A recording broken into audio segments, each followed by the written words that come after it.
김건희 여사는 전생에 양파였습니까?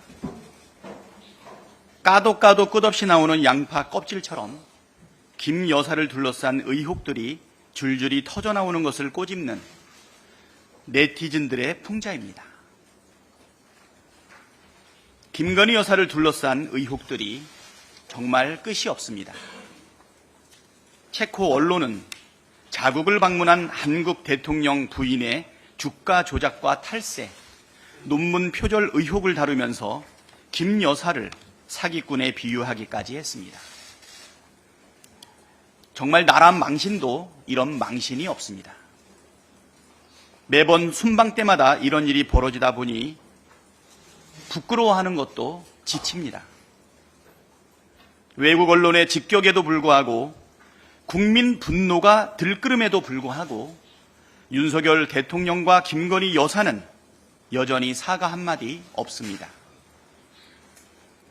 국민을 이렇게까지 무시하는 오만한 권력은 민주화 이후 처음 아닙니까?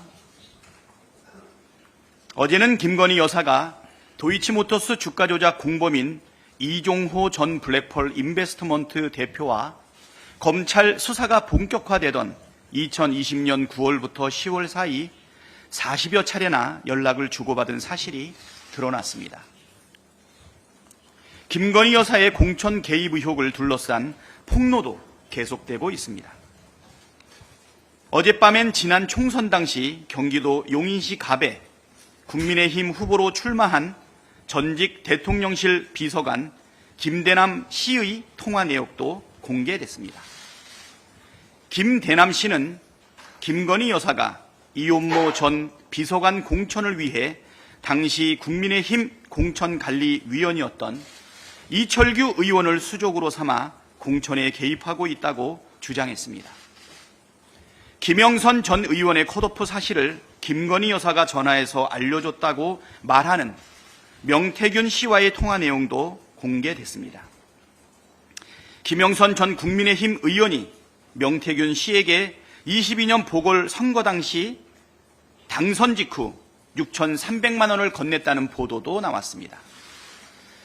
이미 이 사건이 선관위 고발로 검찰 손에 들어간 지 몇 달이 지났지만 검찰은 지금까지도 수사 결과를 내놓고 있지 않습니다. 윤석열 정부 들어 김건희 여사와 관련된 사건을 검찰이 제대로 수사한 사례가 단 한 건도 없으니 김건희가 성역이냐는 비판이 나오는 것이고 검찰 수사에 대한 불만만 또 불신만 높아지고 있습니다.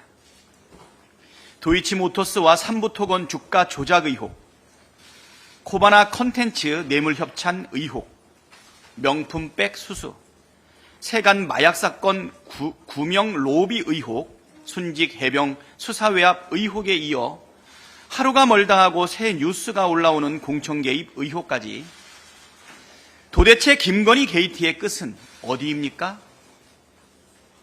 선출되지 않은 권력의 무법행위가 대한민국의 헌정 질서를 어지럽히고 공정과 상식을 송두리째 파괴하고 있습니다. 해결책은 명약 관하합니다. 윤석열 대통령이 김건희 특검법을 즉각 수용하면 됩니다. 특검을 자초한 것은 검찰과 대통령 그리고 김건희 여사 본인입니다. 윤석열 대통령이 민심을 무시하고 또다시 거부권이란 칼을 휘두른다면 그 칼에 대통령 자신도 베일 것이라는 점을 엄중 경고합니다. 특검을 거부하는 자가 범인이고 죄를 지었으니 특검을 거부하는 것이라는 말을 온 국민이 똑똑히 기억하고 있습니다.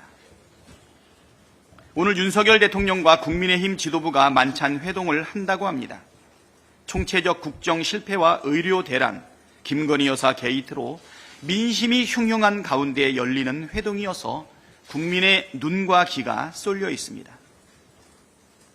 소문난 잔치에 먹을 게 없다고 했습니다만 그저 밥 한 끼 먹고 사진 찍고 윤한 갈등은 없다고 생색낼 요량이면 아예 만나지 않는 게 나을 것입니다.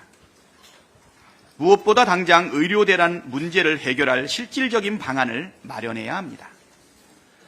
의정 갈등이 7개월째 이어지고 있는 사이 실제로 생명을 잃거나 목숨을 위협받는 국민이 생기고 있습니다. 딱 한 사람, 대통령의 목리 때문에 여야 의정협의체는 구성조차 되지 않고 국민은 각자 도생에 뺑뺑이를 돌아야 하는 게 정상적인 나라입니까? 윤석열 대통령과 한동훈 대표는 쓸데없는 신경전으로 시간 낭비하지 말고 총체적 위기와 국민 불안을 극복할 대책을 세우시기 바랍니다. 총체적 국정 실패에 대한 대통령의 사과와 책임자 문책, 김건희 특검법과 최혜병 특검법 수용으로 민심을 받드는 것 외에 다른 대책이 없다는 점을 명심하길 바랍니다. 네, 이어서 진성준 정책위 의장의 발언이 있겠습니다. 지난 주말 남부 지역을 중심으로 기록적 폭우가 쏟아져서 피해가 속출했습니다. 전라남도에서는 80대 어르신이 급류에 휩쓸려 목숨을 잃었고 7개 시도 16개 시군구에서 1,500여 명의 이재민이 발생했습니다. 부산 사상구에서는 대형 싱크홀이 나왔고 축구장 17,000개보다 더 큰 면적의 농작물 피해가 발생했습니다. 철도와 고속도로 운행에도 차질을 빚었습니다. 어제 저는 지도부와 함께 전라남도 지역을 다녀왔습니다. 주민들의 시름과 걱정이 참으로 컸습니다. 신속한 피해 복구를 위해 정부가 총력을 기울여야 할 것입니다. 하지만 윤석열 대통령은 체코 순방에서 돌아와서 남부지방 호우 피해 복구에 정부와 지자체가 최선을 다해달라라고 하는 상투적인 언급 외에 별다른 조치가 없습니다. 2달 전에 기록적인 폭우에 이어서 이례적인 가을 폭우로 국민의 고통이 가중되었는데 대통령과 정부의 인식이 너무 안일하 합니다. 과하다 싶을 정도의 수방 대책을 촉구합니다. 재난이 발생한 지방자치단체의 재정 부담을 줄이고 신속한 구호와 복구를 위해서 복구비를 선 지급하는 방안 등 적극적인 법령 개정이 필요합니다. 또 큰 피해가 예상되는 지역은 신속하게 특별 재난지역으로 선포될 수 있도록 사전조사 등을 통해서 행정 단계를 축소해야 합니다. 민주당이 당론으로 추진하고 있는 농업재해대책법과 농업재해보험법 개정안도 신속하게 처리해야 합니다.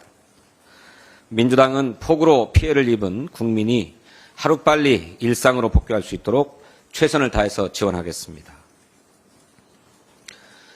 윤석열 정부가 체코와 원전 동맹을 맺을 것이라고 합니다.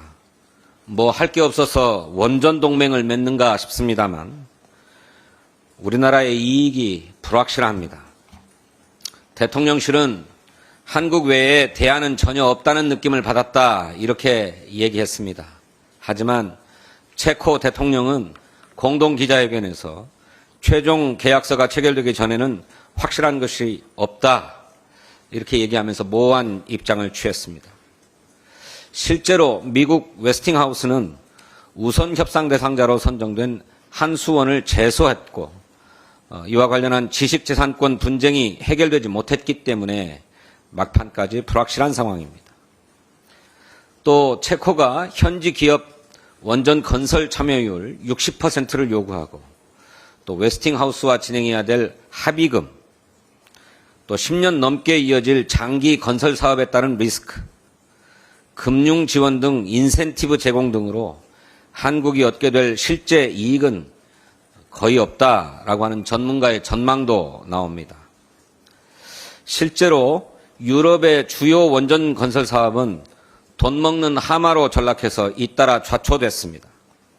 일본 히타치 제작소는 영국 중부 앵글시 섬에 원전 2기를 짓다가 공사비가 30조 원 이상으로 폭등하면서 2019년에 사업을 포기했습니다.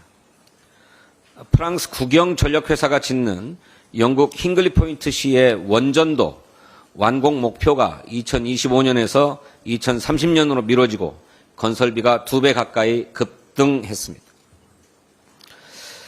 정부가 원전 수주를 조건으로 저가 덤핑 계약을 했다는 의혹도 제기됩니다. 체코 현지 언론에서도 한수원이 거의 덤핑 가격으로 거절할 수 없는 제안을 했다고 보도했습니다. 우리 정부가 집중해야 할 대상은 원전이 아니라 재생에너지 시장입니다. 국제에너지기구가 6월 발표한 2024년도 세계 에너지 투자 자료를 보면 지난해 재생에너지 투자는 7,350억 달러, 원전은 660억 달러였습니다. 10배 이상 재생에너지 투자가 많습니다. 올해 투자 전망도 원전은 780억 달러인데 반해서 재생에너지는 7,710억 달러에 달합니다. 세계 에너지 시장에서 잭팟은 원전이 아니라 재생에너지입니다. 민주당은 이번 국정감사에서 체코 원전 수주의 경제성을 철저히 점검하겠습니다. 정부가 원전 세일즈 성과에만 신경을 쓴 나머지 무리하게 덤핑 수주에 뛰어든 것은 아닌지 관련 의혹들도 철저하게 그 진상을 규명하겠습니다. 잠시 후 10시 30분부터 금투세와 관련된 민주당 정책 디베이트가 개최됩니다. 시행론과 유예론에 각각 세 분의 의원들이 참여해서 금투세에 대한 정확한 정보에 입각해서 치열한 정책 토론을 진행할 예정입니다. 민주당이 금투세에 대한 입장을 이미 정했으면서 이런 약정 토론을 하는 게 아니냐 이렇게 생각하는 분들이 일부 계십니다만 사실 전혀 그렇지 않습니다. 민주당은 오늘 디베이트를 시작으로 정책 의원총회 등을 통해서 당의 총의를 확인한 후에 최종적으로 당론을 정리할 것입니다. 오늘 디베이트는 델리민주TV를 통해서 생중계됩니다. 당원과 국민 여러분께서도 실시간으로 시청하실 수 있습니다. 민주당은 금투세 외에도 토론이 필요한 정책에 대해서는 적극적으로 정책 디베이트를 추진하겠습니다. 많은 관심을 당부드립니다. 고맙습니다. 네, 다음으로 김용민 정책수석 부대표의 발언이 있겠습니다. 네, 최순실도 울고 갈 국정농단 의혹이 김건희 여사로부터 나오고 있습니다. 주가 조작 의혹, 뇌물성 협찬 의혹, 명품백 수수 이런 의혹들이 제기됐고 검찰의 수사가 무마되는 과정들을 전 국민이 지켜봤습니다. 이제는 공천 개입 의혹까지 등장했습니다. 최순실 국정농단의 양과 질을 훌쩍 뛰어넘고 있습니다. 특히 정치 브로커들이 아른거리고 있다는 것이 더 위험해 보입니다. 공적 시스템이 붕괴되고 있다는 증거가 될 것입니다. 여러 정치 브로커들이 현재 거론되고 있지만 그중에서 이종호 씨에 대해서 잠시 말씀드려 보겠습니다. 이종호 씨는 김건희 여사를 통해서 인사청탁을 했다는 의혹이 강하게 제기되고 있습니다. 거기에 대해서 이종호 씨는 부인하고 있지만 이종호 씨와 김건희 여사와의 끈끈한 관계를 유추할 수 있는 대목도 나오고 있습니다. 이종호 씨는 임성근 사단장이 사표를 내지 않게 하겠다라고 했고 실제 사표를 내지 않았던 점, 그리고 최근에는 처벌도 받지 않게 되는 수사 결과까지 나오게 되는 이 흐름의 핵심 인물이었습니다. 그리고 조병로 경무관에 대해서는 마약 밀수 사건에서 조병로 경무관에 대해서는 징계 절차를 거치다가 불문 처분 결정이 됐습니다. 여기에서도 이종호 씨가 중요한 역할을 했을 것이라는 게 핵심 의혹입니다. 보도에 따르면 2020년 9월 무렵 일주일 사이에 김건희 여사와 이종호 씨는 약 36차례의 통화나 문자를 주고받을 정도로 매우 가까운 사이라는 것이 확인되고 있습니다. 당시는 주가 조작 사건 수사가 본격화되기 시작할 무렵이었는데 공범들 사이에 사건 수사를 어떻게 대응할 것인가 라는 것을 대책을 논의하는 통화이지 않았을까로 추정이 됩니다. 그런 끈끈한 관계를 이어가면서 이제는 국정농단의 주요 브로커, 정치 브로커 관계를 유지하고 있는 것이 아닐까 매우 강력한 의심이 들고 있는 상황입니다. 한편 공천 개입 의혹에 대해서 잠시 또 말씀드려보겠습니다. 명태균 씨 의혹이 제기됐을 때 그 의혹 자체도 충격적이었지만 그래도 명태균 의혹 하나로 끝나지 않았을까라는 의심을 하고는 있었습니다. 역시 빙산의 일각인 것 같습니다.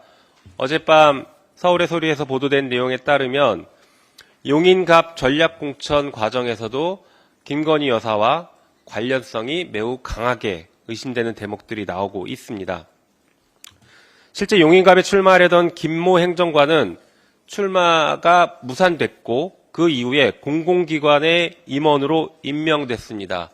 이것은 전형적인 후보자 매수죄 행위의 유형과 매우 흡사하다고 할 것입니다. 사안이 이 정도라면 경찰은 지금 당장 김건희 여사와 그리고 그 의혹의 중심에 있었던 이철규 의원 등에 대해서 휴대전화부터 압수수색을 해야 할 것입니다. 이게 사실 공소시효가 얼마 남지 않았습니다. 경찰은 매우 신속하게 수사에 착수해야 합니다. 한편 김건희 특검법에는 이런 의혹에 대해서 수사를 할 수 있도록 범죄 수사 조항을 다 넣어두었습니다. 그런데 대통령이 만약 이번에도 거부권을 행사한다라고 하면 이것은 단순히 대통령의 거부권 행사를 넘어서서 범인을 도피시키거나 은닉하는 범죄에 해당할 수 있다는 것을 분명하게 경고합니다. 한편 말씀드린 것처럼 공소시효가 얼마 남지 않았을 수 있기 때문에 대통령실에서 시간 끌기 꼼수를 사용해서 제2요구와 제2요구 이후에 국회에서 제2결 표결이 거쳐지는 과정에서 혹시나 공소시효가 도과될 수 있는 그런 것들을 염두에 두고 꼼수를 쓰고 있다라고 하면 이것은 명백하게 헌법 위반이고 경우에 따라서는 범죄가 성립될 수 있다는 것을 분명하게 경고합니다. 네, 이상입니다.